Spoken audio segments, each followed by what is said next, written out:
শেখ হাসিনা সরকার 200 লক্ষ কোটি টাকা ঋণ রেখে গেছে।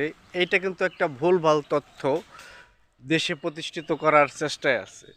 আসলে এই যে 200 লক্ষ কোটি টাকা ঋণ, এটা কি শেখ হাসিনার আমলেই হয়েছে? বিষয়টা একটু বিস্তারিত বলি। এটা স্বাধীনতার 54 বছরে যত সরকার আসছে সবার কাছ থেকেই এই ঋণগুলো নিয়ে আস্তে আস্তে এই পর্যায়ে এসে দাঁড়াইছিল 200 লক্ষ কোটি টাকা।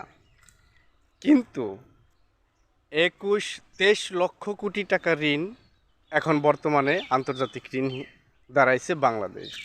এই যে 21 লক্ষ কোটি টাকা ঋণ মাত্র 18 মাসে বর্তমান যে সরকার অর্থাৎ ইউনূস সরকার তারা এটা করছে, মানে 21 লক্ষ কোটি টাকা বাড়তি।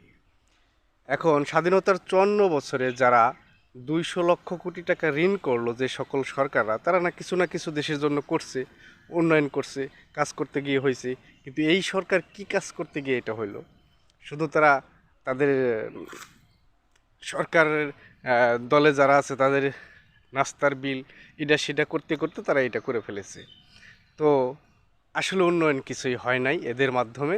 শুধু পাবলিকের ঘাড়ে এই টাকা চাপ পড়বে, এক সময় দেখতে পারবেন নির্বাচিত সরকার যেই আসুক তার টেংরি টুংরি ভেঙে দিয়ে গেল এই অন্তর্বর্তীকালের সরকার।